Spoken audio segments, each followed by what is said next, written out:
Dr. Prem Krishna for the next talk on utility of ECG in acute coronary syndrome, tips and tricks. College. Again, he is a gold medal student in DM cardiology from Jayadeva Institute. Currently, he is doing not only coronaries but also structural heart disease. He has done several TAVI in the recent past. Thank you, sir, for the introduction, and thank you, Lawrence, sir, for giving me this opportunity.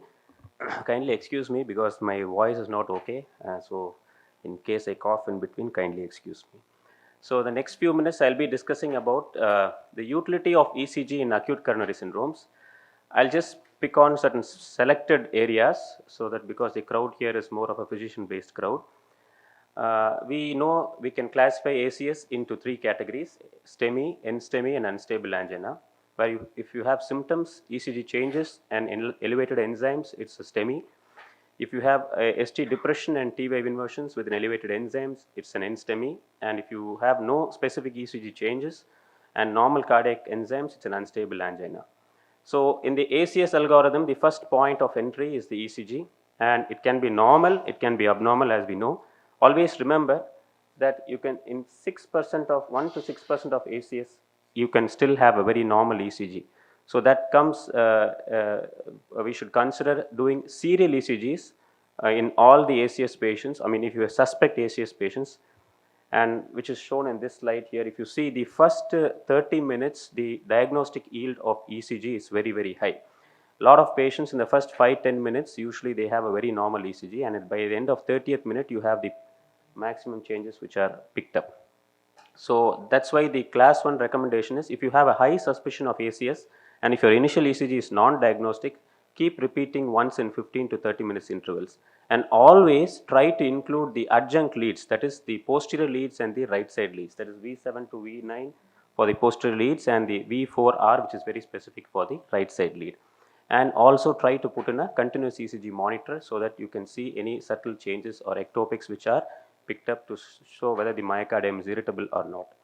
And to diagnose an ST elevation, this is very, very important point, where the J point, which we all talk about, which is nothing but it's 0.04 seconds after the onset of the QRS segment, the J point and the ST elevation starts here.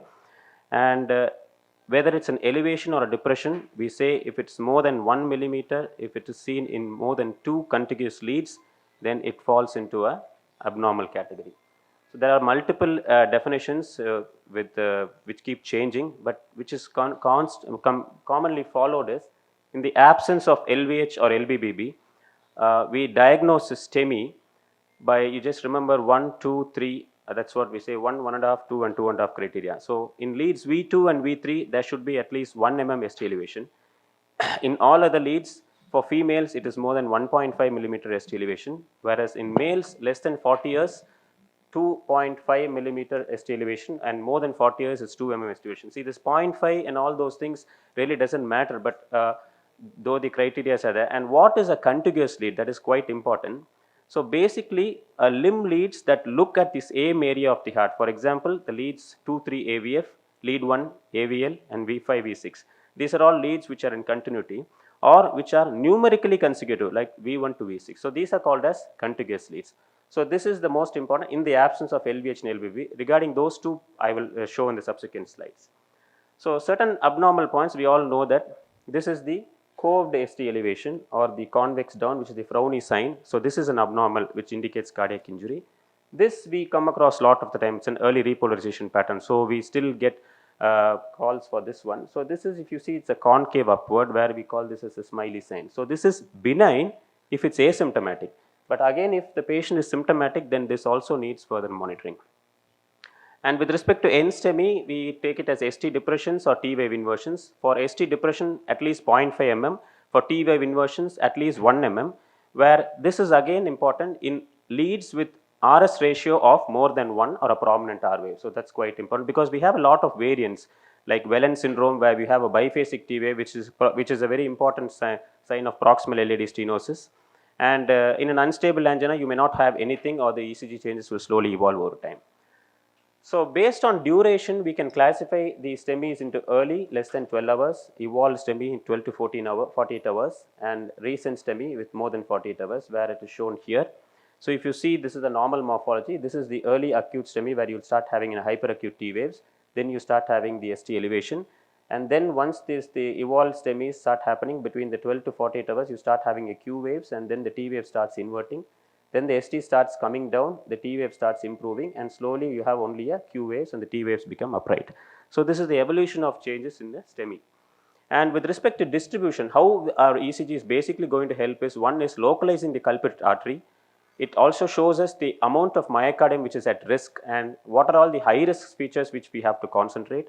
And we have a lot of other things called as STEMI mimics, which is not STEMI other than STEMI. So a lot of favorable points are there in our ECG, and this we all know was to we are going to identify the type of MI, where it's a lateral wall myocardial infarction, it's lead 1 AVL V5 V6. It's an anterior or anteroseptal, it's V1 to V4, and if it's an inferior, it's 2-3 AVF. And with respect to lead AVR, I will be showing a slide separately pertaining to only this one. So anybody wants to take on this one? It's an hyperacute STEMI. Anybody is willing to take your. So this is basically nothing but an anterior wall STEMI. I'm sure you are convinced about this anterior wall STEMI. You have tall T waves. Okay, here you can see the tall T waves, hyperacute T waves. Why this is important? You have see two morphologies of VPCs here, one here and one here. So this is a highly irritable myocardium. So you should be very cautious. Try to revascularize this patient as early as possible. Check the electrolytes for hypokalemia, hypomagnesemia, because otherwise this patient is going to go in for a VT. So you can here see that the hyperacute T waves in the V2 to V6, which is most prominent in V2, V3. And you have some premature atrial compression, and I said the PVCs of two different morphologies indicating an irritable myocardium. The same ECG after a few hours, you can see the classical ST elevation which is happening. And what is this one here? Can anybody take this? So this is a PVC which falls on the adjacent T wave. So this is nothing but the R on T phenomenon. So this R on T phenomenon also indicates a very high risk feature for the patients who is going to develop the ventricular arrhythmias. So an extensive anterior wall STEMI is usually, we know, lead 1 AVL, V1 to V6 has ST elevation. You have a reciprocal ST depression in the inferior leads. Check for all these high risk features and then try to revascularize these patients as early as possible. So this is another example where you have ST elevation in lead 2, 3 AVF as well as V1 to V6. So this is a classical ST elevation both inferior as well as anterior leads. Now this comes in one particular group of patients where sometimes this can be an inferior wall MA, or you want to treat it as an anterior wall MA. Okay, you're going to thrombolize, it doesn't matter. If you're going to take up for a PCI, then there is some problem in this one. So you have an occluded LAD that supplies the inferior wall of the myocardium also. Then it's a huge wraparound LAD where you have an ST elevation anterior and inferior leads. So this is an acute anterior and an inferior STEMI because of a wraparound vessel. Sometimes it can be the other way around, as you see in this patient where you had an ST elevation in both anterior leads and an inferior leads. Angio showed an occluded RCA. There was a lesion in the circumflex and the LAD was also occluded.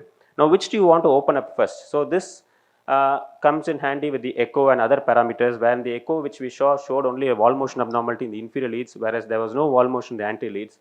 So we passed a wire into the RCA and this was the culprit, and once it was revascularized, you can see the LAD filling from the RCA. So this LAD, this right coronary artery had been collateralizing the left antidescending artery all these days, which was a chronic total occlusion.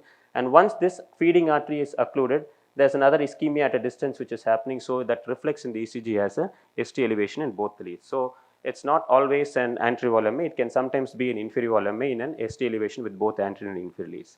Now what is this? This is nothing but called as a tombstone pattern, so which is a very, very high risk feature. Basically this tombstoning indicates acute occlusion of arteries which are non-collateralized, which have not been primed. There is no ischemic preconditioning. So these patients are prone to develop cardiac arrest at a very short duration of time. Even before we shift to the cath lab, we see such patients succumbing at the EMR itself. So this is the typical tombstoning pattern. And what is this one? Is this a STEMI? Anybody wants to take us? What is this one? Any guesses? So this is, I would say this is, yes, this is an anterior wall STEMI equivalent. So what is this? It is a nothing but called as, you can see there is tall T waves here, there's an ST depression, horizontal upsloping ST depression. This is nothing but the De Winter's sign. So this is De Winter's sign is an equivalent of STEMI where you have a tall prominent symmetrical T waves here, and there's an upsloping ST depression at the J point more than 1 mm, there won't be ST elevation in the precordial leads. And you can still see reciprocal ST depression in leads AVR. So if you can see here, this AVR, you're able to see some kind of an ST coving in T inversions here. So that these are all significant prognostic markers of a proximal LAD occlusion. So this is one which I wanted to point out here. There's always a confusion in patients with left ventricular hypertrophy where we want to diagnose an acute anterior volume. This always has a confusion even for us sometimes. So there is a simplified algorithm to see whether there is an LVH, STEMI in a patient with LVH. So this is classical ECG pattern. The patient comes to the EMD. Our postgraduate says it's an anterior wall STEMI. Okay, he has been shifted for the cath lab. We checked into the cath lab. Coronaries are clean. But why? This is just nothing but a simple LVH. So how do you want to diagnose that? So this is a simplified algorithm which was proposed by Armstrong et al., where you see whether there is an ST elevation V1 to V3. If there is no ST elevation, then you leave it. If there is an ST elevation, then what you're supposed to do is you check the ST segment elevation and you divide that by the ratio of RS ratio in the same leads where there's an ST elevation. If that is there, then you can consider that to be whether there are more than 3 leads with ST elevation. If that is there, then it's a true STEMI. If that is not there, then it is not a STEMI. The same thing, the same example I am showing here, where the V1, V2, if you see, the ST elevation is approximately around 3.5 mm here, whereas the RS will be, it's almost minus and it's coming to around 31. If you divide both, it is coming to only 11.3. So this was the same which was applied in the same patient when the coronaries were clean. So this is nothing but just an LVH. It is not a STEMI. So these are all certain useful markers which will help us to predict the patient. This is another very important sign, which is called the shark fin sign. Can you see the fins here? Which is nothing but a fusion of all the QRS and T complexes, which means this is again another very poor prognostic marker of an irritable myocardium. So this is the next subset of patients where we are going to diagnose the LBBB in the presence of MI. We all know there's a routine Garbosa criteria that there's the concordant and discordant. What do you mean by concordant? That is, the ST elevation should be in the same direction as QRS deflection. Discordant means the ST elevation should be in the opposite direction of the QRS. So if there's, you can see if there's more than 1 mm ST elevation in concordant leads, there's a 5 points. If there's more than 5 mm ST elevation discordant leads, 2 points. And if there's an ST depression in V1 to V3, 3 points. Any score more than 3 fits into this criteria. This is slightly been modified here by the Smith criteria, where because this discordance generally happens in leads V1 to V3 in most of the LBBB patients. So we tend to miss a lot of MIs with LBB. So this has been modified, which has got a better specificity, where the discordance has been reduced to more than 1 mm in more than one lead, in any lead where the preceding S-wave ST elevation ratio is more than 25% of the depth of the preceding S-wave. So this is one modified criteria as per the Garbosa criteria. So this is another ECG where in presence of a paced rhythm, you can see pacing spikes. Courtesy this ECG, I got it from Dr. Ranganathan. You can see pacing spikes here, and you can see the rate is 60 beats per minute. You have a regular V-paced rhythm, LBBB morphology. You can see discordant and STT changes. And you have subtle concordant ST elevations in V6 with a positive QRS. So this is again an MI in the patients with LBBB.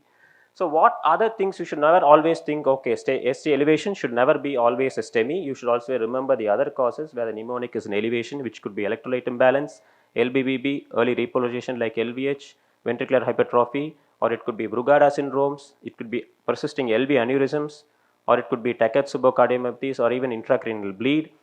Hypothermia or Osborne base, which we don't see. Hypercalcemia can be there, or it could be because of non-atherosclerotic vasospasm like Prince metal angina. So rest of the things what we want to show is, I just want to show about the posterior wall myocardial infarction, how to spot a posterior wall myocardial infarction, because sometimes the circumflex territory is very silent, we don't pick it up. So always concentrate on the leads V1 to V3. There should be a horizontal ST depression. There will be a tall broad R waves with an upright T waves and a dominant R wave with an RS ratio of more than 1. So, and sometimes you have to check the posterior leads. So this is nothing but you always say we invert the ECG, we used to be taught like that. So it's a mirror image pattern in this V1. So what happens is, why this happens is the anteroseptal leads are directed from the anterior precardium towards the internal surface of the posterior myocardium. So that's why everything becomes inverted. So your ST elevation becomes ST depression, your Q waves becomes an R waves, your ST depression is an ST elevation, Q becomes an R, and a terminal T inversions becomes an upright T wave. So this is the classical picture of a posterior wall myocardial infarction. So this is the classical one, which you can see ST elevation in lead 2-3 AVF, ST depressions in V1 to V3. So this is a classical posterior wall myocardial infarction. Okay, so these ECGs I had got it courtesy from Dr. Ramasamy sir. So, and with respect to AVR, which I said, there is one particular important, because we always concentrate on this, because this AVR ST elevation indicates a very poor prognosis if it's going to be a left main coronary artery occlusion, or it could be a proximal LAD stenosis, or it could be a multivessel disease. It can sometimes be a non-occlusive event where the patient has suffered a cardiac arrest, significant hypoxia, hypotension can cause a left main spasm and also cause an ST elevation AVR. So this is a 44-year-old male with cardiogenic shock. You can see there's a gross ST depression in all the leads with an AVR ST elevation here.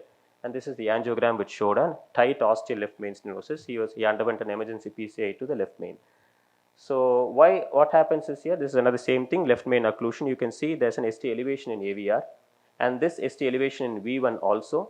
This AVR elevation is slightly more than V1 and ST depression you can see in V2 to V6 and along with lead 2-3 AVF, and sometimes they often have right bundle branch block. So this mechanism is basically because this lead AVR is electrically opposite to the leads 1 AVL, V5, V6, and sometimes isolated lead AVR can also represent the portion of right ventricular outflow tract or the basal inferior septum, where an infarction of this can also theoretically produce an ST elevation. So the other things is our ECG localization also helps us to localize the culprit artery. If you want to see whether there's a proximal right coronary artery occlusion, you check the ECG for an ST elevation in lead 3, which will be more than lead 3 will be more than lead 2, and you can see the ST depression in lead 1 and AVL. Here ST depression in lead 1 and AVL, and if you see the SR ratio in AVL will be more than 3, and you can have an ST depression in V3 and ST elevation in lead 2, you can see here. So it can happen the other way around also. So this is another important point, but the most important confirmatory is you try to take a right side leads, of which the V4R is the most specific lead. So by this you can diagnose a proximal RCA occlusion. Similarly, you can diagnose a distal RCA occlusion. These are all distal RCA occlusion, where if you have a distal RCA occlusion, you have an isoelectric ST with a positive T in V4R. So that is another criteria to say. And most important, sometimes RVMI is very subtle. The initial ECG will show elevation, in a few minutes it will start being normal. So sometimes you tend to have a very normal ECGs over a period of time. So this is again to localize. I'm not going into details of this, because just to localize how an LAD occlusion will be there in a proximal. If you want to see from proximal to distal septal to proximal diagonal, you have a lot of points where you have ST elevation 1 AVL and ST elevation V2 to V6 without an elevation in V1. So that indicates there's a distal to the first septal occlusion. If you see the proximal occlusion, then you have an elevation AVR, AVL and V1 to V4, and the ST elevation V1 will be more than 2.5 mm. So you have these multiple criteria for us. We don't have to remember all those things, because nowadays we are directly going to take them for a coronary angiogram. But still, it helps us to, it's more fascinating to read about this, to see the. And the next thing which I want to show is a serial ECG which I showed. This is the initial ECG at 11:52, which is normal, and subsequently at 12 o'clock you can start seeing a little bit of ST elevation. And then if you see, you can see here, the frank ST elevation starts happening at 12:02 and 12:06. So that is what I was showing, that initial serial ECG monitoring is very important. Next 2 minutes, I just want to show certain mimics of this thing. So you have a 42-year-old male with syncope and profuse sweating. Anybody wants to see what is this? It's an ACS, anterval MI. There was a profuse sweating. Coronary angio was normal. Troponin was normal. That's not the case. It was actually a case of, see, you have a borderline positive troponin. Only he had a family history of sudden cardiac death in the elderly and just a minor CAD. So the diagnosis here is a Brugada syndrome. So this is the multiple patterns are there, which I'm not going into the detail. There are 3 types. There's a concave ST, and then you have a saddleback pattern. Multiple patterns are there. And this is another patient you have presented with a dyspnea. There was no chest pain, and here what you can see is, you can see tall hyperacute T waves and something like a sine wave pattern here. So this patient had hyperkalemia, potassium of 7.2. So this is again not an ACS. And this is another patient who had a shoulder pain, who had an old history of MI. Troponin was negative. And if you see, PCA was done 2 years back. There was no specific changes. There was a non-specific change. And if you see the echo, it showed a persisting aneurysm here, LV aneurysm. So these are all certain things which you don't have to hurry much into these things. And this is another patient where classically you can see This is a ECG for female who had left arm pain, sweating. You can have prolonged QTCT inversions in the anteroseptal leads. Yeah, obviously we will think this is going to be an acute MI. We should rule out an acute MI, but the echo showed a typical ballooning of the apex, which is nothing but a Takotsubo cardiomyopathy. These coronaries were found to be clean finally, and after a few days, the ECG started normalizing, and after 6 months, an ECG was perfectly fine. So this is nothing but Takotsubo cardiomyopathy, where it's a non-obstructive coronaries, only supportive care, and the long-term prognosis is good. So this is the same thing. So the take-home message is that it is of paramount importance to integrate your ECG data with the clinical scenario, and always try to achieve a quick door to balloon time without compromising the keeping in mind the non-coronary etiologies also. So thank you.